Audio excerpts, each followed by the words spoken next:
Hello everyone, कैसे हैं आप सब। उम्मीद कर रहे हैं कि आप सब बहुत अच्छे होंगे और मन लगाकर पढ़ाई कर रहे होंगे घर पर। बहुत लोगों के तो बहुत जगहों पर तो स्कूल भी खुल गई है, आपके भी स्कूल खुल गए होंगे और आप स्कूल जा भी रहे होंगे। चलिए, तो आज हम क्लास नाइन्थ, बहुत दिनों के बाद हम आए हैं, तो आज हम क्लास नाइन्थ की एक चैप्टर की बात करते हैं और उस चैप्टर का नाम है ग्रेविटेशन। क्या नाम है बेटा? ग्रेविटेशन। आराम से, ग्रेविटेशन है ना, गुरुत्वाकर्षण, ग्रेविटेशन। आराम से बात करेंगे, कोई हड़बड़ी नहीं, कोई थ्योरम की बात नहीं करेंगे, कोई थ्योरी की बात नहीं करेंगे, अभी कुछ कॉन्सेप्ट की बात नहीं करेंगे। आज डे 1 है हमारा और आज हम लोग क्या करेंगे? आज हम लोग कहानियां सुनेंगे, एकदम मजेदार कहानियां। तो शुरू करें कहानी। चलो, तो इसको मिटाते हैं।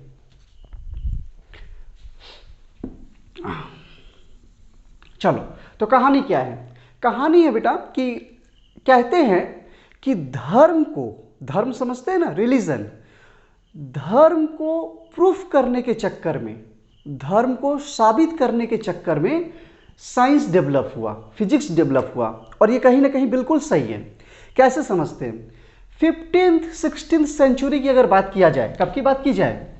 15th या 16th सेंचुरी, है ना, 15वीं या 16वीं सदी की अगर बात की जाए, तो उस समय साइंस उतनी डेवलप नहीं थी। उस समय लोगों की मान्यताएं, लोगों की धारणाएं बहुत अलग अलग थी। क्या धारणाएं अलग थी? कि लोग ऐसा मानते थे कि जो धर्म ग्रंथों में लिखा हुआ है वो बिल्कुल सही है और उस पर लोग सवाल नहीं उठाते थे, उस पर लोग क्वेश्चन नहीं करते थे। बस लिखा हुआ है, किसी ने कह दिया और लोगों ने मान लिया। और ये परंपरा बहुत लंबे समय से चली आ रही है और बहुत बहुत एक लंबा गैप है कि लोगों ने इसको कभी प्रूफ करने की कोशिश नहीं की। जैसे जैसे 15th और 16th सेंचुरी की अगर बात करें तो उस समय लोगों को यह समझाना बहुत मुश्किल था कि सूर्य के चारों ओर पृथ्वी घूम रही है। ये तो आज आप जानते हैं, लेकिन उस समय इस बात को समझाना बहुत मुश्किल था कि सूर्य के चारों ओर पृथ्वी घूमती है। उस समय लोग इस बात पर विश्वास करते थे कि अर्थ जो है वो सेंटर में है। बात को समझना, अर्थ कहाँ है? सेंटर में है। और अर्थ किसके चारों ओर घूम रही है? तो सूर्य के चारों ओर घूम रही है। और ये बिना प्रूफ किए हुए मानना बहुत आसान था। क्यों? क्योंकि एक तो सूर्य का मूवमेंट दिख रहा है, सूर्य का मूवमेंट दिख रहा है कि सूर्य एक डायरेक्शन से उठ रही है और दूसरे डायरेक्शन में चली जा रही है। दूसरी तरफ इस बात को समझाना बहुत टफ था, बहुत मुश्किल था कि अर्थ जो है वो घूम रही है। और क्योंकि इस पे बहुत सारे क्वेश्चन थे कि अगर अर्थ घूम रही है तो फिर हम लोग स्टेशनरी पोजीशन पर कैसे हैं, हम लोग स्थिर कैसे हैं। और ये समझाना लोगों को बहुत ही मुश्किल था। कई सारे धर्म किताब हैं, कई सारे रिलीजियस बुक हैं जिसमें साफ तौर पे लिखा गया है, साफ तौर पे लिखा जाता था, लिखा गया, अभी भी लिखा हुआ है कि अर्थ जो है वो सूर्य के चारों ओर चक्कर सन जो है वो अर्थ के चारों ओर चक्कर लगाती है और अर्थ जो है वो एक सेंटर पोजीशन पर है। ये बात समझाना लोगों को बहुत मुश्किल था। लोग एक मान्यता को फॉलो कर रहे थे, एक परंपरा को फॉलो कर रहे थे। और कहते हैं कि इस तरह की धार्मिक बातों को प्रूफ करने के चक्कर में, इस तरह की धार्मिक बातों को साबित करने के चक्कर में फिजिक्स आ गया, साइंस का डेवलप हुआ। बहुत इंटरेस्टिंग कहानी है, बहुत मजेदार कहानियां हैं। उसी कहानियों में से एक कहानी है आपका ग्रेविटेशन, गुरुत्वाकर्षण। तो ऐसा है कि पहली बार 15th एंड 16th सेंचुरी में, 15वीं और 16वीं सदी में एक साइंटिस्ट थे जिनका नाम था कॉपरनिकस। पूरा नाम उनका है निकोलस कॉपरनिकस। नाम याद रखिएगा, ठीक है? Nicholas,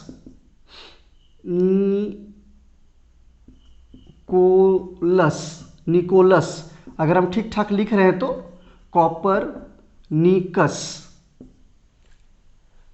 Nicholas Copernicus. इन्होंने कहा कि अर्थ जो है वो सेंटर में है।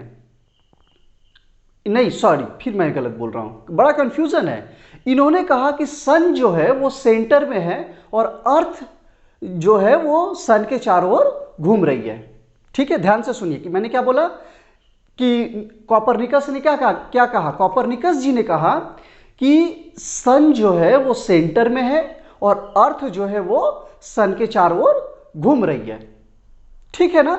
जाहिर है कि अगर इस तरह की बातें कोई भी पहली बार करेंगे तो बहुत वाद विवाद होगा, बहुत बहुत इसमें प्रॉब्लम होगा, क्योंकि एक बहुत बड़ा ग्रुप एक मान्यता को बहुत पहले से मानता चला आ रहा है और आप अचानक एक नई थ्योरी ला रहे हैं, एक नई बात कह रहे हैं, तो लोगों को इस बात पर विश्वास करना या कराना बहुत मुश्किल है।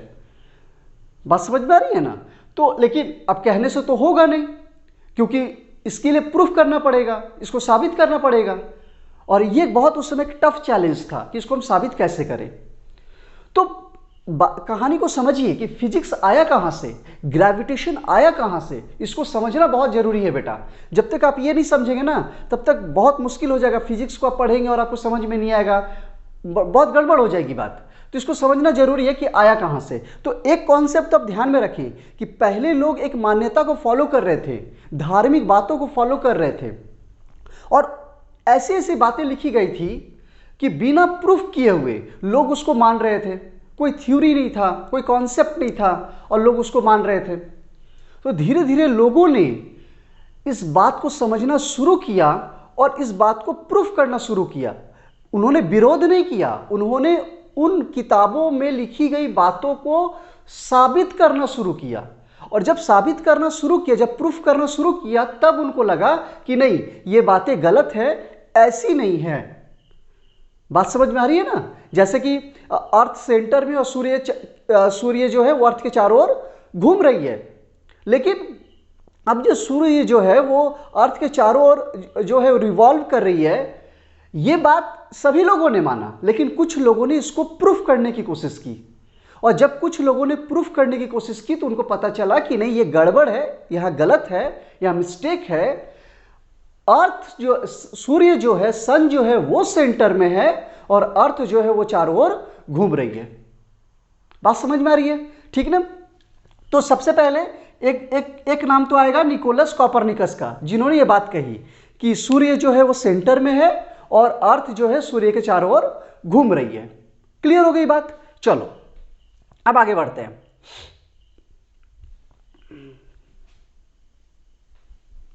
ठीक है, अब इसके बाद एक साइंटिस्ट और हुए जिनका नाम था टाइको ब्रेहे। क्या नाम था बेटा? टाइको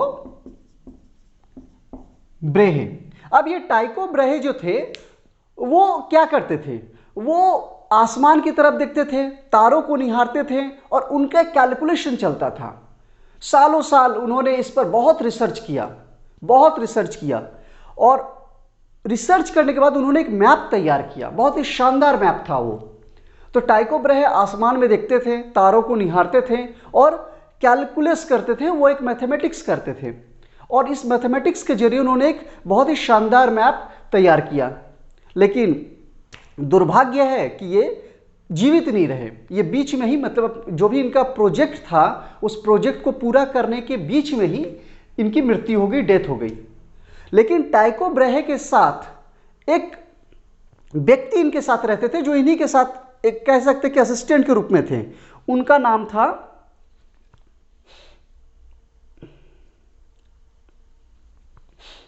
कैपलर। उनका नाम था क्या नाम था? उनका नाम था कैपलर।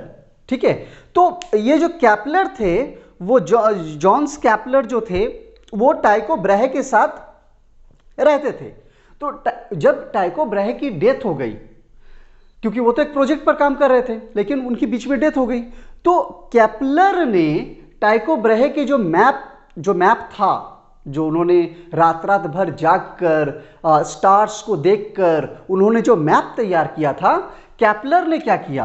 कैपलर ने उस मैप को उठाया और उस मैप के आधार पर, उस मैप को स्टडी करने के बाद, उस मैप के आधार पर कैपलर ने कुछ लॉज बनाए। ध्यान रखिएगा, कैपलर ने कुछ लॉज बनाए, 3 लॉज बनाए थे उन्होंने कैप्लर ने 3 लॉज बनाए। लेकिन जब लोगों ने उन लॉज पर क्वेश्चन पूछना शुरू किया कि ऐसा क्यों होता है, और वो लॉज किस पर आधारित थे, वो लॉज जो थे, वो कैप्लर ने जो लॉज बनाए थे वो लॉज थे अर्थ के मूवमेंट पर। किस पर बेस्ड थे? अर्थ के मूवमेंट पर वो लॉज बेस्ड थे। तो जब लोगों ने क्वेश्चन करना शुरू किया कि ये लॉज जो आपने बनाया है ये क्यों अप्लाई होता है किसी प्लैनेट पर, तो कैप्लर्स जवाब नहीं दे पाए। कैप्लर्स जवाब नहीं दे पाए। क्यों? कैसे जवाब दे देंगे वो? एक्चुअली उन्होंने तो रिसर्च की नहीं थी ना, उन्होंने तो टाइको ब्रैहे के मैप्स को लेकर उन्होंने वो लॉज तैयार कर दिए। ठीक है, वो मैप तो कैप्लर ने तैयार नहीं किया था। तो थोड़ी प्रॉब्लम हुई यहां पर कि कैप्लर्स जो है जवाब नहीं दे पाए। लेकिन कैप्लर्स ने 3 लॉज दिए, ध्यान रखिएगा, कैप्लर ने 3 लॉज दिए, भले ही वो एक्सप्लेनेशन नहीं कर पाए, एक्सप्लेन नहीं कर पाए। अब वो जो 3 लॉज थे जिनको हम आगे पढ़ेंगे, उन्हीं लॉज की मदद से न्यूटन ने एक लॉ तैयार किया जिसको बोलते हैं हम लोग यूनिवर्सल लॉ ऑफ ग्रेविटी। कहां से कहां बात आई, समझ में आ रही है ना? तो वो जो कैप्लर्स ने जो 3 लॉज दिए जिनको वो एक्सप्लेन नहीं कर पाए, उन 3 लॉज में से उन 3 लॉज में से एक लॉ की मदद से न्यूटन एक जबरदस्त थ्योरी न्यूटन ने बाद में इसको प्रूफ किया जिसको बोलते हैं यूनिवर्सल लॉ ऑफ ग्रेविटेशन। क्या आया? Universal law of gravitation. Law of gravitation, बात समझ में आ रही है ना? Universal law of gravitation. तो कैसे कैसे कहानी आ रही है, समझ में आ रही है बात आपको? ठीक है, तो उसके बाद यूनिवर्सल लॉ ऑफ ग्रेविटेशन आया। इसके बाद एक कहानी आपने सुना होगा न्यूटन को लेकर कि न्यूटन अपने घर में बैठे हुए थे पेड़ के नीचे, एक सेव के पेड़ के नीचे, और एक सेव ठीक उनके सामने गिरता है और न्यूटन सोचने लगते हैं कि ये नीचे ही क्यों गिरा। इस तरह की एक बहुत फेमस स्टोरी आपने सुनी होगी। एक्चुअली उस समय ना लॉकडाउन लगा हुआ था वहाँ पर, और न्यूटन 1 साल तक जो थे वो घर के अंदर में थे। हम लोग जैसे घर के अंदर में थे ना, ठीक उसी तरह से न्यूटन भी घर के अंदर में थे 1 साल तक। और वो सेव का पेड़ है वो उन्हीं के घर के आंगन में था। और चूंकि वो पढ़ाई कर रहे थे, रिसर्च कर रहे थे, लेकिन कॉलेज यूनिवर्सिटी सारा कुछ बंद था, तो करेंगे क्या? पूरा खाली समय था। और कहते हैं कि जब खाली समय होता है तो दिमाग का इस्तेमाल बहुत शानदार तरीके से आप कर सकते हैं। तो न्यूटन पेड़ के नीचे बैठे हुए थे और उसी समय सेव नीचे गिरता है। उनके पास पूरा समय था इस बात को सोचने का, और उन्होंने सोचा, और वहां से एक नया वर्ड, एक नए शब्द का जन्म हुआ जिसको बोलते हैं हम लोग ग्रेविटी, है ना? तो कहानी समझ में आ गई। एक तो ग्रेविटी की बात हो गई, एक यूनिवर्सल लॉ ऑफ ग्रेविटेशन की बात हो गई। तो कुल मिलाकर के कहानियां, इस कहानी को आप समझिए कि कैसे यूनिवर्सल लॉ ऑफ ग्रेविटेशन आया, उसके पीछे की कारण क्या है, वो स्टोरी क्या है, कहां से ये बात आई, कहां से फिजिक्स का जन्म हुआ, ये बातें आपको समझना बहुत जरूरी है। बाकी तो थ्योरीज हम लोग पढ़ेंगे ही, सब कुछ पढ़ेंगे, बहुत आराम से पढ़ेंगे, एकदम रिलैक्स होकर पढ़ेंगे, एक एक कॉन्सेप्ट क्लियर करेंगे हम आपका।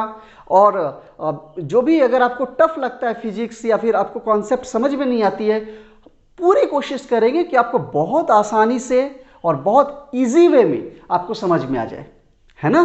तो ये स्टोरी आज की समझ में आ गई आपको? चलो ठीक है, तो